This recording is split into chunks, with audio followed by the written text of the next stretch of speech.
Hi, this is All the Bit Pages. Welcome to my booktube channel.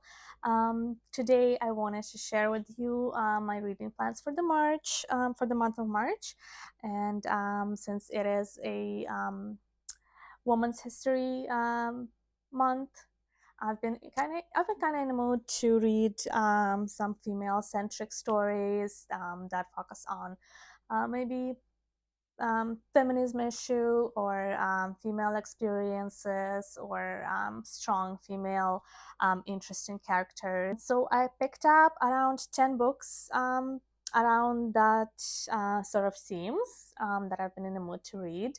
And I probably won't get to all of them, but I will see like what I'm in a mood, and maybe I'll read something like totally different in between the few. And yeah, and I'll let you know how it went at the end of the month.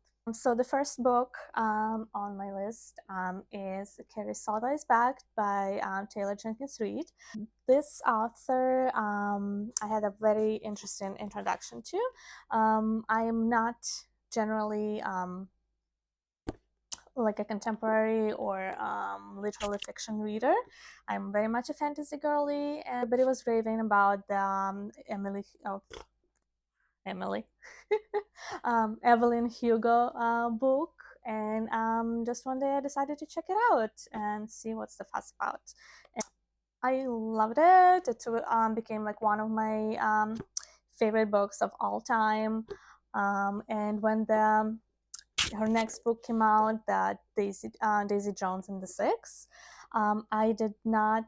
I wasn't planning to read it because the premise just wasn't interesting to me. I put it off for like the longest time. I didn't buy like her next book, the Malibu Rising, because the premise seemed interesting and I wanted to read it. I did read it, but like I read the Daisy Jones first, actually. So just one day I was just browsing in a store and I kind of stumbled upon the Daisy Jones again. And I don't know, I just picked it up and decided to give it a try because people were saying it was still good, even though it was like premise didn't really look, and I loved it even more. It was very, like, she loves her interesting structures and interesting ways of telling stories. And I have like read the Malibu Rising after that, which was my least favorite of all, but I think it was better than people give it credit for. Since then, I've been really excited to pick up the Carrie Soto book, which had really, really good reviews as well. And everybody's raving this was like so good. So I'm really excited to read this. We follow this tennis champion, Carrie Soto, in the 90s. So she used to be a champion, but she's retired now. She's like in her 30s. Suddenly there's this new girl shows up on the scene and looks like she's gonna beat Carrie's records. So she's like decides, I'm gonna go back, and like, I am not done with this. Right, so very exciting. Heard so much good things. So really excited to read this. This next book was my choice for the Book of the Month subscription service in I think January. This is also a one-woman story, and it's called The Three Lives of Kate Kay by Kate Fagan. And yeah, so this one follows a very famous author under the pseudonym of Kate Kay. She is finally like sharing her secrets, I think.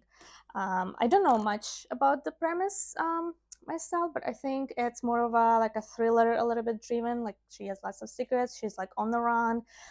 She is hiding her identity. Like, nobody knows her real name. It seems like a not a very big book, so should be easy read. So the next book is called The Women's War by Jenna Glass.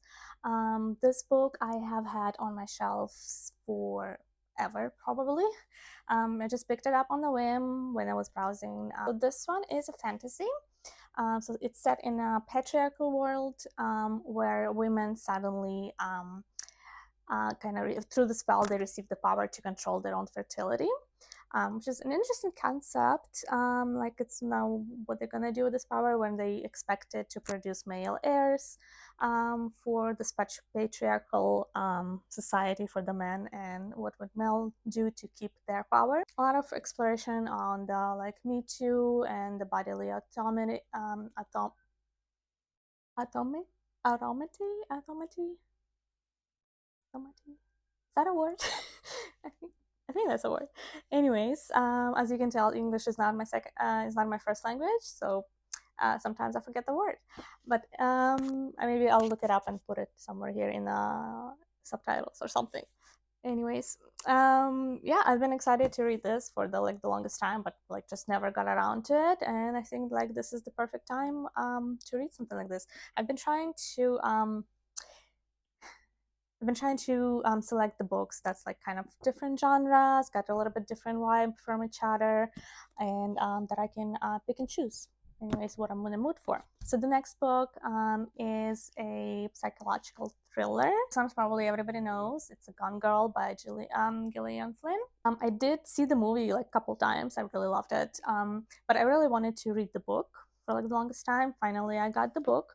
She does like really interesting job in exploring this trope that has been in the media of a cool girl, which is basically like you become this kind of different person to like appease the man that you're with, to be interested to him. We follow, I think, double perspective, right? So we've got Amy's and we've got Nick's perspective. Yes, so there's two POVs.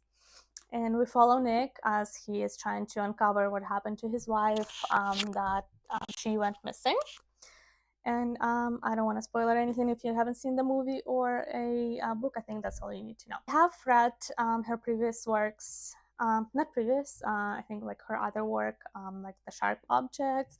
I did like it. I didn't love it the same way I did love the movie for the Gone Girl. I think the TV show did pretty good job adapting the Sharp Objects, and I know I have seen a movie that's like after her other book, The Dark Places, but haven't read the book yet. So if I like the way this is written, maybe I'll pick up the other one as well. So another thriller on this list is All the Missing Girls by Megan Miranda. This is also have been on my TBR for like forever. I have heard a lot of good things, and this one has also an interesting structure to it. I do love me some interesting structures for the book.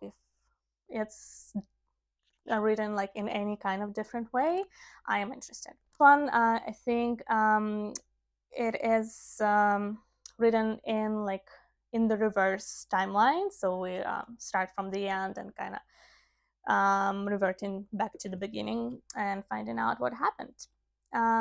Beyond that, I do not remember what the premise is. Obviously, there are some missing girls going missing. A little bit of a not cliche, but like popular premise with the thriller books. With the thrillers, obviously, I like to go into it like without knowing much. Just like the bare minimum is good enough for me. Few thrillers here suddenly, but another one, but this one is a little bit different. I think because it's basically a revenge story. It's called Bright Young Women by Jessica Knoll. This one has been getting also like very, very good reviews. I've been hearing about this book a lot on BookTok, BookTok, the Goodreads, like everywhere. So I was really excited to read it.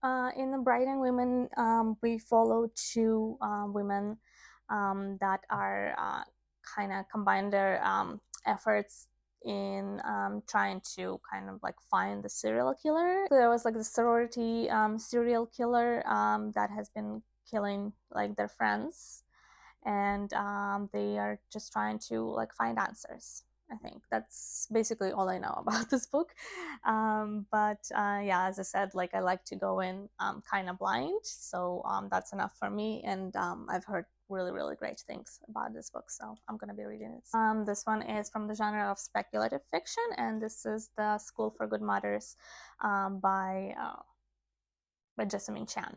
One is got mixed reviews on Goodreads as far as I know, but I have been excited to read this for a while. I bought this way back when it just came out. I find it very interesting. This one explores motherhood, and I think it kind of touches on the like culture of mom shaming, and this is all set in kind of like a little bit of a dystopian world. So like what I have, where for like the smallest mistakes, like in your mothering, they will send you to this school, kind of like as a punishment or something like that, for mothers. So we follow Frida. Frida is Chinese immigrant's daughter. So she doesn't like have a lot of like privileges in her life, and she's a single mother. So she's been like struggling, and she makes this little mistake, and she's been sent to the school. Beyond that, again, don't really know much and don't really want to know. I was really excited for some time now. When it came out, I wasn't quite interested. Again, I'm not a very much of a literary or like historical fiction reader. It's very occasionally, but like this year, like the 2024 has been very kind of broadening for me, because I've been reading quite more like literary fictions and like speculative fictions, and like some like genres different to like fantasy or sci-fi, which is like that is my usual genre. And this is Lessons in Chemistry by Bonnie Garmus. Sorry. um, I have heard, especially recently, like so many good things. It's been compared to Taylor Jenkins Reid's books.